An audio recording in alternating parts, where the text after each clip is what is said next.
Hello guys and welcome to my YouTube channel in techs explore. तो guys, Sewol ferry का हादसा कब हुआ और उनमें कितने लोग शामिल थे और सेवल फेरी के हादसे के बाद साउथ कोरिया पर क्या असर पड़ा, तो आज की इस वीडियो में मैं आपको इन सारे सवालों के जवाब दूंगा। तो लेट्स गो। सेवल फेरी हादसा एक बहुत ही अफसोसनाक वाकया था जो 16 अप्रैल 2014 को साउथ कोरिया के साहिल से दूर हुआ। ये फेरी इंचुन और जीजू के दरमियान सफर करने वाली एक मुसाफिर फेरी थी।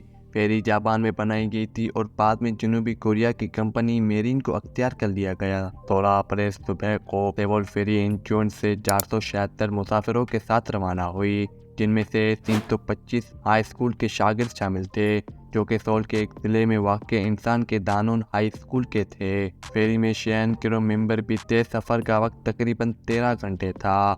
16 अप्रैल सुबह को तकरीबन 8:30 बजे सेवल फेरी एक तरफ झुकने लगी। इब्तदाई जगहों का यकीनी सबब मालूम नहीं है, लेकिन ये मुमकिन है कि बर्मी की गलती से हुआ।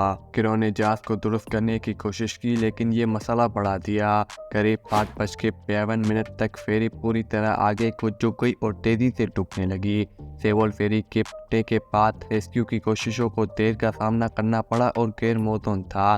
क्रू ने एक पकार भेजा और करीबी जहाज और साउथ कोरिया के साहिली पहाड़ी की मदद से रेस्क्यू की कोशिशों को रद्द अमल मिल गया, लेकिन रेस्क्यू की कोशिशों को मुकम्मल तौर पर तहरीक देने में कई घंटे लग गए। फेरी में सफर करने वाले 476 मुसाफिरों को क्रू मेंबरों में से सिर्फ 172 अफराद बच गए। ज़्यादातर बाकी रिहाई हासिल करने वालों ने जहाज से बिल्कुल बाहर निकल दिया, लेकिन ज़्यादातर अफराद खासतौर पर शागिर्द जहाज के अंदर फंसे रह गए और जहाज में ही मर गए। सेवल फेरी हादसे के इंतहाई खेन 304 हुआ है, जो कि साउथ कोरिया की तारीख में से सबसे ज़्यादा कीमती हादसा में से एक है। ज़्यादातर मुतासरीन हाई स्कूल के तलबा, उस्तादा और दानो हाई स्कूल के डेकर अमला थे।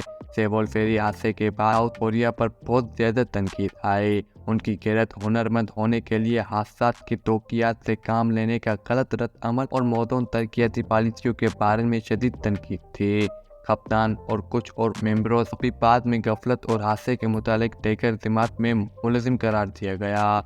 इस हादसे ने सेवल फेरी की तरफ तवज्जो दिलाई और सिक्योरिटी कवानीन और उनकी पेशा यानी कि पॉलिसियों को यकीनी बनाने के लिए संजीदा तबादला नजर किया। दौलत ने जहाज़ों के लिए मजबूत कवानीन, क्रू मेंबरों के लिए ज़्यादा तरबीत और रेस्क्यू की कोशिशों की बेहतर तंजीम करने जैसी मुख्तलिफ इस्लाहात की तनसीब की। सेवल फेरी के डूबने के बाद साउथ कोरिया पर गहरा असर पड़ा। हुकूमत को हादसे के साथ साथ कई इंतकामात का सामना करना पड़ा। इसमें से एक धीमी बासिक दादगी और गैर काफ़ी सेफ्टी रेगुलेशन शामिल हैं। कैप्टन और कई क्रू मेंबर्स को बाद में एहमाल और हादसे से मुतालिक गैर इंतजामात के लिए मुजरिम करार दिया गया। इस हादसे ने कोरिया में सेफ्टी रेगुलेशन कारपोरेशन जिम्मेदारी और कोटोर कारपोरेशन की तासीर पर एक कौमी बहस पैदा किया। सेवल फेरी हादसे का जवाब देने के तौर पर साउथ कोरिया हुकूमत ने सेफ्टी स्टैंडर्ड्स और निगरानी में बेहतरी के लिए मुख्तलिफ इस्लाहात का अमल करना शुरू किया। उन इस्लाहात में मुसाफिर फेरियों के लिए सख्त रेगुलेशन, क्रू मेंबरों के लिए ज़्यादा तरबीत और रेस्क्यू कार्रवाइयों की बेहतर कोऑर्डिनेशन शामिल हैं। तो ये थी सेवल फेरी एक्सीडेंट। तो उम्मीद है आपको ये वीडियो पसंद आई होगी। अगर पसंद आई है तो इस वीडियो को लाइक करें। Okay, bye.